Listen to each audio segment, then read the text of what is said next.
Hello दोस्तों, study with Inu में मैं एनू आपका स्वागत करती हूँ। कैसे हैं आप सब? आई होप आप सब बहुत अच्छे होंगे और स्वस्थ होंगे और अपनी पढ़ाई में लगे होंगे। ठीक है, तो आज हम कौन सा चैप्टर करने वाले हैं? तो आज हम एनसीईआरटी में अपना जो हमारी एसएसटी चल रही है, जिसमें हम 7th क्लास की एसएसटी कर रहे हैं, इसमें हम आज 4 नंबर चैप्टर करेंगे, जिसका है नवारंभ, नगर एवं राज्य। ठीक है, इस चैप्टर का टॉपिक यही है, तो आज हम इसको कंप्लीट करने वाले हैं। इससे पहले अगर आपने 3 चैप्टर नहीं देखे हैं तो आप वो जा कर के वो लेसन्स पहले देख सकते हैं, आपको डिस्क्रिप्शन बॉक्स में मिल जाएंगे। और मैंने 6th क्लास की एसएसटी भी कंप्लीट करा दी है, तो आप उसे भी देख सकते हैं। इसके साथ ही साथ मैं एलटी ग्रेड और जीआईसी के लिए, या आप जो भी एग्ज़ाम यूपी पीसीएस का या कोई भी एग्ज़ाम आप देना चाहते हैं, तो एनसीईआरटी हमें पढ़नी होती है, तो मैं उसमें एनसीईआरटी सार करा रही हूँ आपको। मेन एलटी ग्रेड और जीआईसी के लिए करा रही हूँ एसएसटी सब्जेक्ट में। तो मैं उसमें हिस्ट्री, ज्योग्राफी, इकोनॉमिक्स और पॉलिटिकल, आपके चारों सब्जेक्ट्स करा रही हूँ।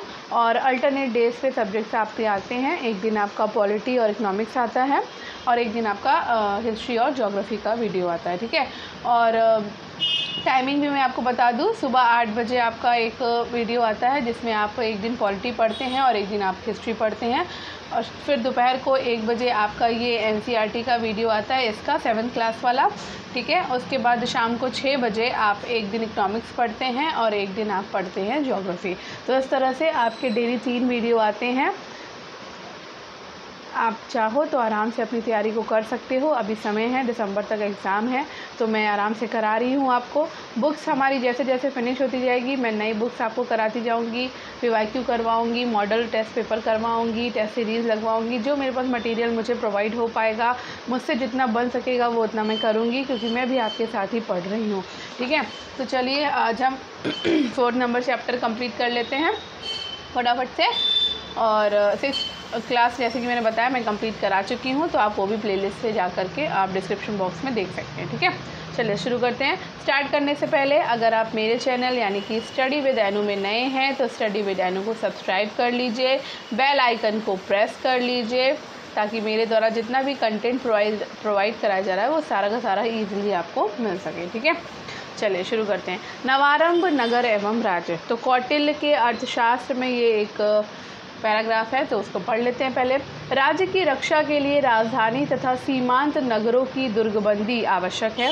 भूमि ऐसी होनी चाहिए जो न केवल जनसामान्य का पोषण कर सके, अपितु आपदाओं के समय आगंतुकों का भी निर्वाह कर सके। राज्य क्षेत्र रमणीय होना चाहिए, जिसमें कृषि योग्य क्षेत्र, खनिज युक्त प्रदेश, काष्ठवन, गजवन तथा गोधन संपन्न चारागाह विद्यमान हो। जल के लिए केवल वर्षा पर निर्भरता नहीं होनी चाहिए, अपितु राज्य में नदियाँ, जलाशय तथा अन्य स्रोत भी हों। सड़कें तथा जलमार्ग सुगम और सुव्यवस्थित होने चाहिए। राज्य में उत्पादक अर्थव्यवस्था होनी चाहिए, जो विविध प्रकार की वस्तुओं से परिपूर्ण हो। और ये पूरा का पूरा पैराग्राफ कौटिल्य जी के द्वारा अर्थशास्त्र में लिखा गया है। ठीक है, तो ये आप समझ लो, आज हिस्ट्री का चैप्टर पढ़ रहे हैं हम। ठीक है, इससे पहले हमने जो 3 चैप्टर किए वो हमारे ज्योग्राफी से चैप्टर थे, ज्योग्राफी वाले। और अब इसमें क्योंकि अब कंबाइंड बुक आने लग गई है, लेटेस्ट बुक है ये हमारी 2025 की, तो एनसीईआरटी ने अब उस इकोनॉमिक्स, पॉलिटी और ज्योग्राफी और अपना हिस्ट्री को ना पूरा एकदम कंबाइन कर दिया है। तो 2-2, 3-3 करके चैप्टर्स दिए हुए हैं। तो 3 चैप्टर हमने स्टार्टिंग के ज्योग्राफी के पढ़ लिए हैं। अब आज 4थे चैप्टर से हमारा हिस्ट्री शुरू हो रहा है। ठीक है, तो देखो यहाँ पे चित्र दिया हुआ है, इस चित्र को ध्यान से देखते हैं। लिखा है, मगध महाजनपद की राजधानी राजगृह, आधुनिक राजगीर बिहार में एक प्रमुख संरचना के अवशेष हैं ये। ठीक है, तो ये मगध महाजनपद की राजधानी है राजगृह, आधुनिक टाइम पर इसको राजगीर कहते हैं, बिहार में है ये। और ये वहाँ पे अवशेष मिले हैं हमको। ठीक है, तो इस चैप्टर में हम कुछ प्रश्नों के उत्तर ढूंढेंगे। भारत में द्वितीय नगरीकरण से क्या अभिप्राय है, जनपदों और महाजनपदों का भारत के प्रारंभिक इतिहास में क्या महत्व है, और इन जनपदों और महाजनपदों में किस प्रकार की शासन प्रणाली का विकास किया है। तो इन सारे क्वेश्चन के आंसर हमें इस चैप्टर में मिलने वाले। ठीक है, तो चलिए शुरू करते हैं। याद करें कि द्वितीय सहस्त्र शताब्दी सामान्य संवत पूर्व, ठीक है, द्वितीय सहस्र शताब्दी सामान्य संवत पूर्व के आरंभिक काल में अर्थात 2000 सामान्य संवत पूर्व के कुछ शताब्दियों पश्चात भारत की प्रथम नगरीय सभ्यता कही जाने वाली सिंधु तथा हड़प्पा या सिंधु सरस्वती सभ्यता का विघटन हो गया था। उसके अनेक नगर परित्यक्त हो गए थे। कुछ स्थानों पर लोग जीवन यापन करते रहे, परंतु उन्हें ग्राम्य जीवन शैली की ओर लौटना पड़ा। ऐसा इस कारण हुआ क्योंकि हड़प्पा कालीन नगरों के समस्त घटक लुप्त हो गए थे, जैसे भव्य निजी और सार्वजनिक भवन, भीड़ भाड़ वाले मार्ग, व्यस्त बाजार, विभिन्न शिल्पकारों के समूह, धातुकार, कुम्हार, स्थापत्यकार, बुनकर, हस्तशिल्पी इत्यादि, लेखन प्रणाली, उन्नत स्वच्छता व्यवस्था, एक व्यवस्थित शासन तंत्र और इनके पीछे विद्यमान एक बृहत शासकीय संरचना जिसमें शासक वर्ग नेतृत्व करता था। इस प्रकार प्रथम सहस्र शताब्दी सामान्य संवत पूर्व तक भारत से नगरीय जीवन लुप्त प्राय रहा। यद्यपि उत्तर भारत के कुछ भागों में कहीं कहीं नगरीय सभ्यता के अवशेष विद्यमान रहे होंगे। ठीक है, अब इस चित्र को देख लेते हैं। ये भारत का चित्र है और गंगा के उपजाऊ मैदानी भाग ने महाजनपदों के फलने फूलने तथा समृद्ध होने में अहम भूमिका निभाई थी। तो ये गंगा का उपजाऊ मैदानी भाग है, जो आप ये वाला जो एरिया देख रहे हो, ये गंगा का उपजाऊ मैदानी भाग है। ठीक है, तो ये चीज़ इसमें लिखी हुई है कि महाजनपदों के फलने फूलने के लिए समृद्ध होने में अहम भूमिका निभाई है। ठीक है, चलिए आगे बढ़ते हैं। निसंदेह भारत के प्राचीन इतिहास में कई महत्वपूर्ण क्षेत्रीय संस्कृतियां विद्यमान थी, जिनका अध्ययन हम यहाँ नहीं कर रहे हैं। ठीक है, इसके उपरांत प्रथम सहस्र शताब्दी सामान्य संवत पूर्व में विशेषतः गंगा के मैदानी भाग, सिंधु घाटी के कुछ क्षेत्रों तथा इसके निकटवर्ती क्षेत्रों में एक नवीन तथा जीवंत नगरीकरण का चरण प्रारंभ हुआ, जिसका क्रमशः संपूर्ण उपमहाद्वीप में विस्तार हुआ। इस नवीन नगरीकरण के साक्ष्य हमें दो प्रमुख स्रोतों से प्राप्त होते हैं। ठीक है, कौन से स्रोतों से? दो प्रमुख स्रोतों से। पहला तो है पुरातात्विक उत्खनन से और दूसरा हमें प्राप्त होता है प्राचीन साहित्य जैसे उत्तर वैदिक बौद्ध तथा जैन साहित्य, जिनमें इन नवीन नगरों का विशेष उल्लेख प्राप्त होता है। ठीक है, आगे बढ़ते हैं। नगरीकरण के इस चरण को प्रायः भारत का द्वितीय नगरीकरण कहा जाता है, जो आश्चर्यजनक रूप से आज तक अनवरत चलता आ रहा है। आइए देखें नगरीकरण का ये चरण कैसे विकसित हुआ। तो सबसे पहले हम देखेंगे जनपद और महाजनपद को। ठीक है, द्वितीय सहस्र शताब्दी सामान्य संवत पूर्व के उत्तरार्ध में उत्तर भारत की विभिन्न क्षेत्रीय संस्कृतियां धीरे धीरे स्वयं को पुनर्संगठित करने लगी। लोग स्वयं को कुलों तथा वंशों के रूप में संगठित करने लगे, जो संभवतः समान भाषा एवं सांस्कृतिक परंपराओं को साझा करते थे। प्रत्येक कुल या वंश एक नियत भूभाग से जुड़ गया, जिसे जनपद कहा गया। क्या कहा गया? जनपद। ठीक है, जो एक राजा या शासक के द्वारा शासित होता था। संस्कृत में जनपद का अर्थ है जहाँ जन ने अपने पग या चरण रखे हों, अर्थात जहाँ लोग निवास करने लगे। ठीक है, जैसे जैसे व्यापारिक मार्गों तथा वाणिज्यिक तंत्रों का विस्तार हुआ और वे विभिन्न जनपदों को आपस में जोड़ने लगे, वैसे वैसे ये जनपद भी विकसित होने लगे। 8वीं व 7वीं शताब्दी तक सामान्य संवत पूर्व तक कुछ प्रारंभिक जनपद मिलकर विशाल राजकीय इकाइयों में परिवर्तित हो गए, जिन्हें महाजनपद कहा गया। प्राचीन ग्रंथों में इन महाजनपदों की अलग अलग सूचियां मिलती हैं, परंतु एक प्रमुख प्रचलित सूची के अनुसार 16 महाजनपदों के नाम हमें प्राप्त होते हैं। ठीक है, ये महाजनपद उत्तर पश्चिम में गांधार से लेकर पूर्व में अंग तक तथा मध्य भारत में अश्मक गोदावरी नदी के निकट तक विस्तृत थे। कहाँ तक विस्तृत थे जनपद? उत्तर पश्चिम में गांधार से लेकर पूर्व में अंग तथा मध्य भारत में अश्मक गोदावरी नदी के निकट तक विस्तृत थे। ठीक है, संभवतः इनके अतिरिक्त अन्य महाजनपद और छोटे छोटे स्वतंत्र जनपद भी रहे होंगे। ठीक है, आगे बढ़ते हैं। आइए विचार करें। ध्यान दीजिए कि अधिकांश महाजनपद गंगा के मैदानी भाग में केंद्रित थे। इसके अनेक कारण हो सकते हैं, जैसे गंगा के उर्वर मैदान, जिसके कारण कृषि कार्यों का विकास संभव हुआ, समीपवर्ती पहाड़ियों में लौह की उपलब्धता, जिसका आगे लौह शीर्षक में वर्णन है, और नवीन वाणिज्यिक पथों का विकास एवं विस्तार। आइए पता लगाएं। तो ये बच्चों के लिए इसको छोड़ देते हैं। ठीक है,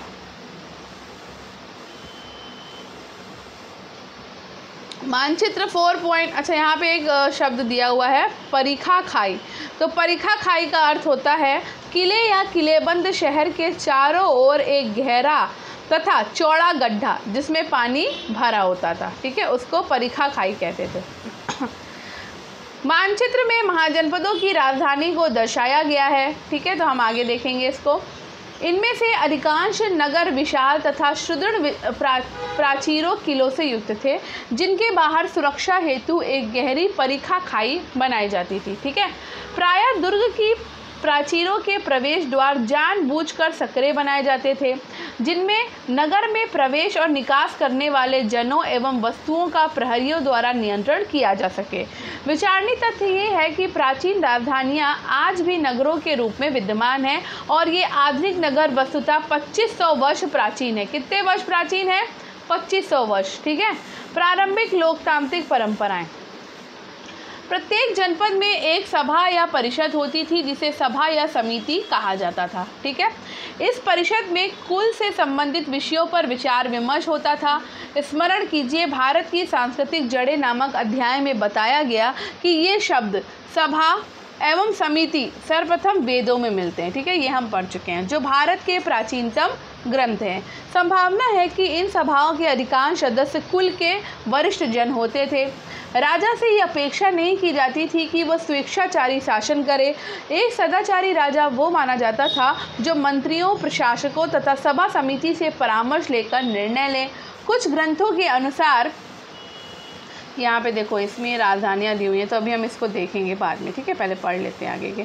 कुछ ग्रंथों के अनुसार यदि कोई राजा अयोग्य होता है तो सभा के द्वारा उसे पदच्युत भी किया जा सकता था।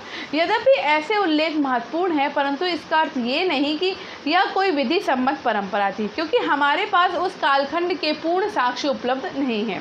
अपनी राजनीतिक प्रणाली के अंतर्गत महाजनपदों ने जनपदों के मूल सिद्धांतों का विस्तार एवं परिष्कार किया। कुछ जनपदों में राजतंत्रात्मक शासन प्रणाली थी, अर्थात राजा सर्वोच्च अधिकार युक्त होता था, जिसे मंत्रियों और वरिष्ठ जनों की सभा या समिति का समर्थन प्राप्त होता था। राजा का पद सामान्यतः वंशानुगत होता था, अर्थात वर्तमान राजा साधारणतः पूर्ववर्ती राजा का पुत्र होता था। राजा के प्रमुख उत्तरदायित्व होते थे कर राजस्व संग्रह करना, शासन और विधि व्यवस्था बनाए रखना, राजधानी में सुदृढ़ प्राचीरें, दुर्ग और परिखाएं बनवाना तथा अपने राज्य की रक्षा हेतु सैन्य बल का संचालन करना। यह परिस्थिति अनुसार सीमावर्ती राज्यों से युद्ध करना। मगध, जो वर्तमान बिहार में स्थित था, कौशल वर्तमान उत्तर प्रदेश का भाग तथा अवंती वर्तमान मध्य प्रदेश का भाग, ये सब उस काल के शक्तिशाली महाजनपद थे।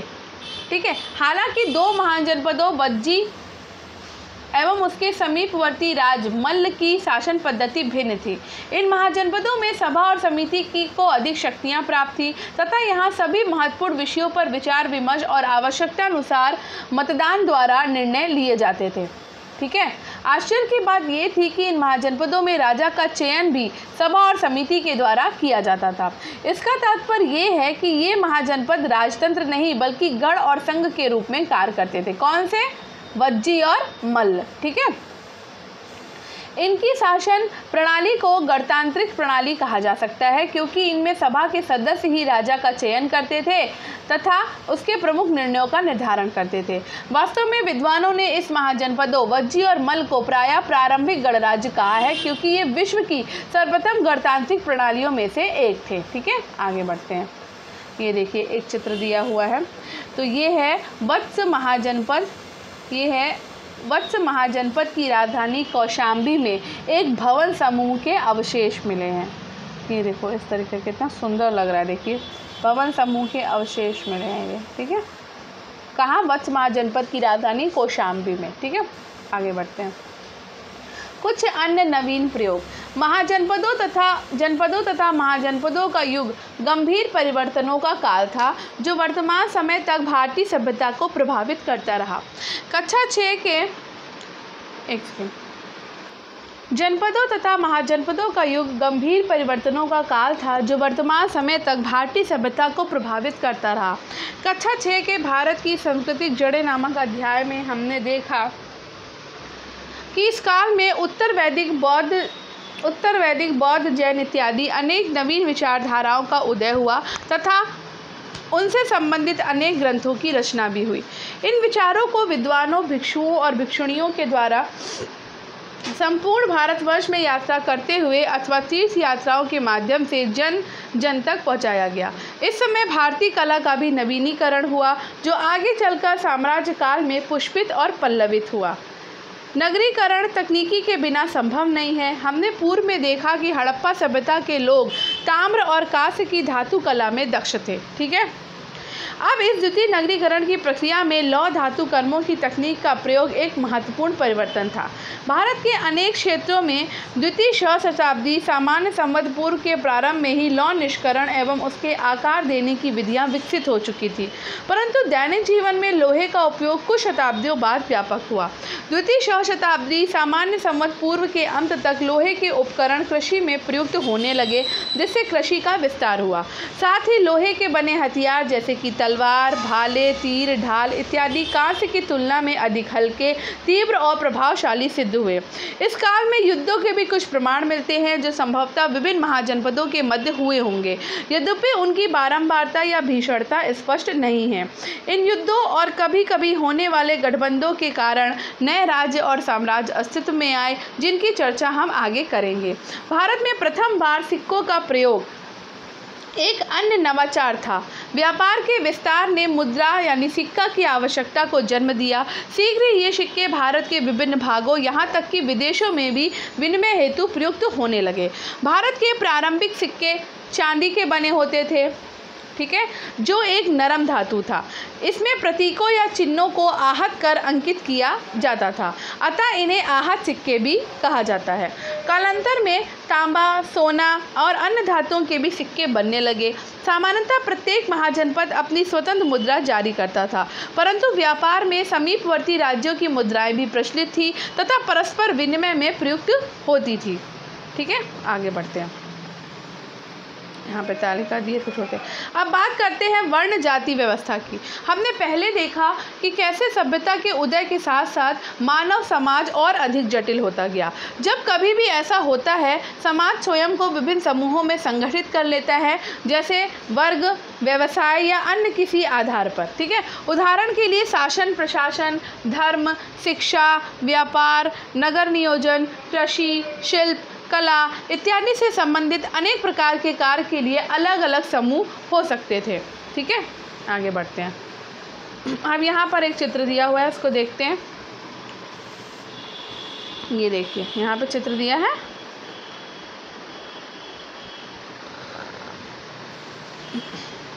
सांची स्तूप का एक पैनल है, जिसमें लौह धातु कार्यशाला दिखाई गई है। इसमें श्रमिकों को जलावन की लकड़ी एवं जल लेकर आते, आग जलाते और लोहा पीटते हुए दिखाया गया है। ठीक है, आगे बढ़ते हैं। ये देखो, उत्तर भारत के विभिन्न प्राचीन नगरों से प्राप्त कुछ आहत सिक्के। ठीक है, तो ये आहत सिक्के उस टाइम पर प्राप्त होते थे। देखो किस तरह के बने हुए हैं ये। ठीक है, डिज़ाइंस देख सकते हो आप। चलिए आगे बढ़ते हैं। एक आदर्श समाज में ये सभी समूह एक दूसरे के पूरक होते हैं तथा समरसता से कार्य करते हैं, परंतु अधिकांशतः ये विभाजन असमानताओं को भी जन्म देते हैं। जैसे कुछ समूह दूसरों की तुलना में अधिक संपत्ति, शक्ति या प्रभाव प्राप्त कर लेते हैं। दूसरे शब्दों में कहें तो समानता एक ऐसा आदर्श है जिसकी प्रायः मानव ने कल्पना की, परंतु शायद ही कोई समाज इसे पूरी तरह प्राप्त कर सका हो। भारतीय समाज दो प्रकार की व्यवस्थाओं में संगठित था।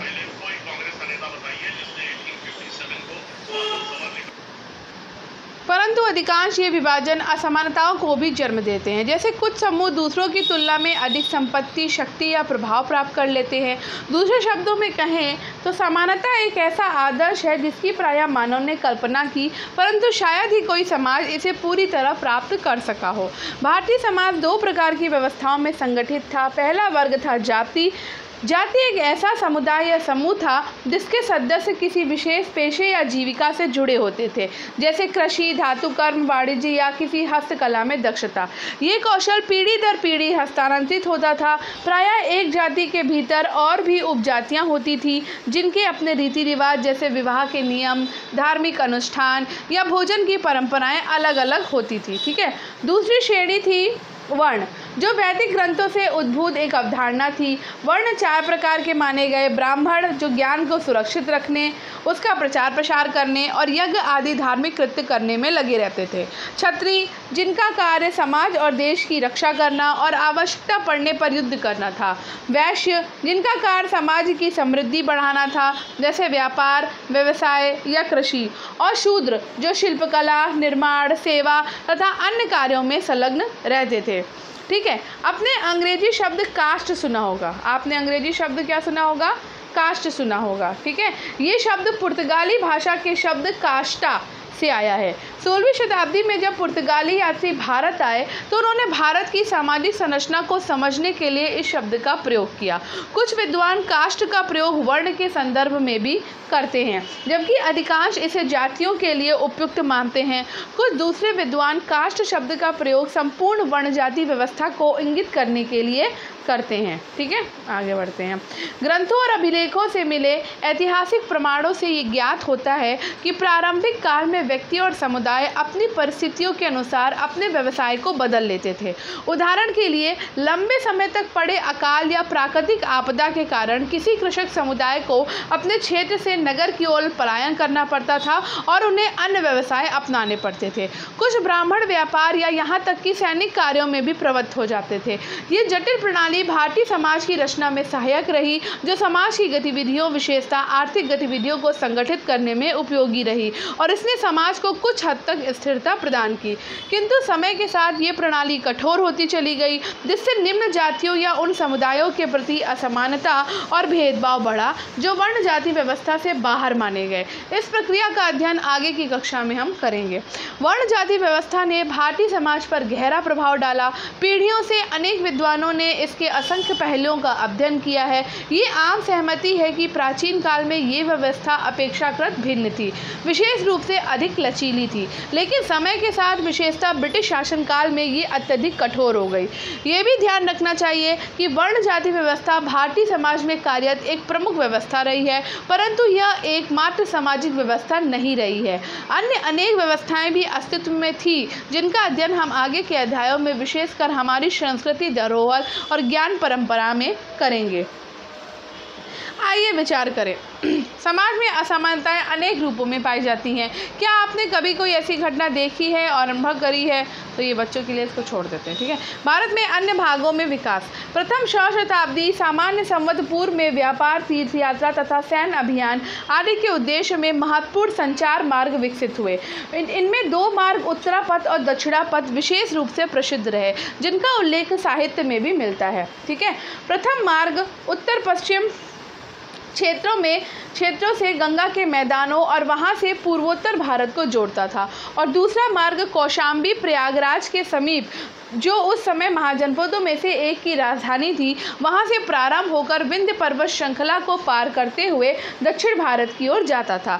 जब हम भारत में साम्राज्य निर्माण की प्रक्रिया का अध्ययन करेंगे तब इन मार्गों पर और विस्तार से चर्चा करेंगे। इसके अतिरिक्त अनेक समानांतर मार्ग भी भारत के अन्य भागों को जोड़ते थे, विशेषकर पश्चिमी और पूर्वी समुद्र तटों के महत्वपूर्ण बंदरगाहों को, जो व्यापार के सक्रिय केंद्र थे। पूर्वी क्षेत्र में कई प्रमुख नगर उभरे, जैसे शिशुपालगढ़, जो कि वर्तमान भुवनेश्वर उड़ीसा में है, जो कलिंग क्षेत्र की राजधानी थी। ठीक है।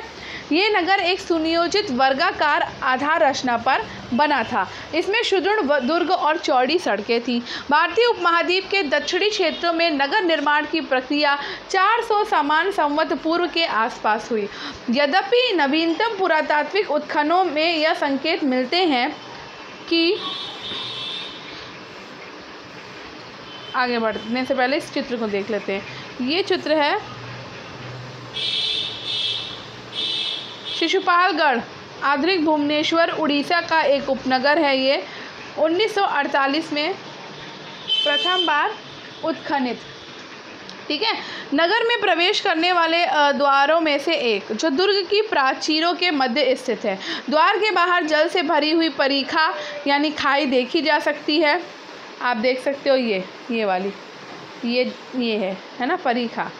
ठीक है, आगे बढ़ते हैं। ध्यान दें कि द्वार सोच समझकर सकरा बनाया गया था। ठीक है, जिससे लोगों और सामान की आवाजाही पर नियंत्रण रखा जा सके। ठीक है, देखा आपने। चलिए आगे बढ़ते हैं। अब यहाँ पे थोड़ा सा टाइम पीरियड दिया हुआ है। 1900 से 300 सामान्य संवत पूर्व तक की समय रेखा दी हुई है यहाँ पे। तो हम देख सकते हैं सामान्य संवत पूर्व 1900, यहाँ पर आपकी हड़प्पा सभ्यता इधर की तरफ। ठीक है, फिर यहाँ पर आपका जनपद का काल आता है 1200 से आपका यहाँ तक। ठीक है, महाजनपद का काल आपका ये आगे तक आ जाता है पूरा 300 तक का। ठीक है, ये हम देख सकते हैं। ये देखो यहाँ पर क्या दिया हुआ है, यहाँ दिए हैं इरोड के निकट कोडुम नाल तमिलनाडु में शंख तथा रत्न उद्योग। देखो कितने इस प्रकार के रत्न हैं और शंख देखो कितने प्रकार, देखो कितने सुंदर सुंदर शंख भी दिए हुए हैं। तो ये यहाँ पर उद्योग होता था। ठीक है, व्यापारिक गतिविधियाँ इस काल से पूर्व भी विद्यमान थी। इस कालखंड में दक्षिण भारत में तीन प्रमुख राज्यों चोल, चेर और पांड्य का उदय हुआ। पुरातात्विक साक्ष्यों के अतिरिक्त प्राचीनतम तमिल साहित्य में इन राज्यों तथा उनके राजाओं का उल्लेख मिलता है। दक्षिण क्षेत्र बहुमूल्य का अर्थ बहुमूल्य रत्नों, स्वर्ण और सुगंधित मसालों जैसे संसाधनों से समृद्ध थे। अतः उन्होंने न केवल संपूर्ण भारत बल्कि विदेशी राज्यों और साम्राज्यों के साथ भी लाभप्रद व्यापार किया। 300 या 200 सामान्य संवत पूर्व के लगभग उत्तर पूर्वी प्रदेश में संपूर्ण उपमहाद्वीप एक परस्पर जुड़ा हुआ जीवंत भूभाग बन चुका था। वस्तुएं और संस्कृति एक से दूसरे क्षेत्र में तथा कई भारत से बाहर मध्य एशिया और दक्षिण पूर्व एशिया तक भी पहुंची। इसी समय महाजनपदों का अस्तित्व समाप्त हो गया और उनके स्थान पर ऐसे नवीन परिवर्तन आए जिन्होंने भारत को पुनः आकार देना प्रारंभ किया।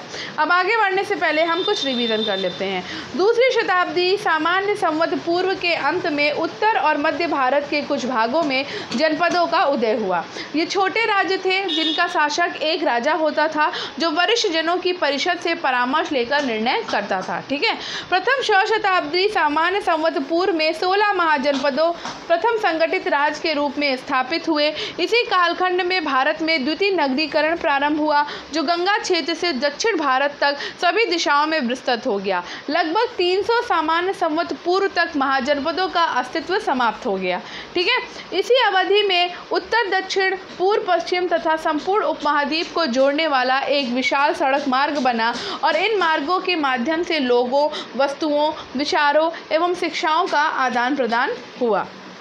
ठीक है, अब यहाँ पे क्रियाकलाप दिया है और ये चैप्टर हो गया फिनिश। ठीक है, चैप्टर फिनिश होने से पहले हम यहाँ पे जो राजधानियाँ दी थी उसको देख लेते हैं क्योंकि हमने वो राजधानी वाला नहीं देखा था। ठीक है, और ये आपका लेसन कंप्लीट हो गया है। बहुत इंपॉर्टेंट लेसन था, इसमें बहुत सारी चीज़ें बहुत इंपॉर्टेंट दी हुई हैं जिसे हमें याद रखना है। और आहत सिक्कों को हमेशा याद रखना है कि आहत सिक्के भी उस समय पर शुरू हुए थे। ठीक है, कहाँ गई राजधानियाँ, ये रही। ठीक है, राजधानियाँ देख लेते हैं और इन्हें लर्न भी करना है। चलिए यहाँ पर देखो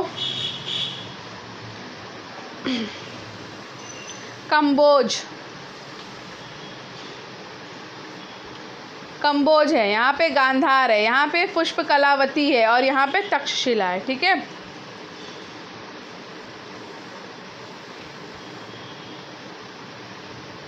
सोलह महाजनपद दिए हुए हैं पूरे और उनकी राजधानियाँ दी हैं। ठीक है, अब आप यहाँ देख लो कुरु, इंद्रप्रस्थ, पंचाल, अहिछत्र, ठीक है, विराट, मत्स्य, मथुरा, सूरसेन, छेदी, त्रिपुरी, छेदी, अवंती की राजधानी क्या थी, उज्जैनी। ठीक है, कौशल की श्रावस्ती, वत्स की कौशाम्बी, वाराणसी की काशी, कुशीनमल्ल की कुशीनारा, वज्जी की वैशाली, मगध की राजगृह और अंग चंपा, अंग की चंपा, ठीक है ना, ये सारी राजधानियाँ दी हुई हैं, ठीक है।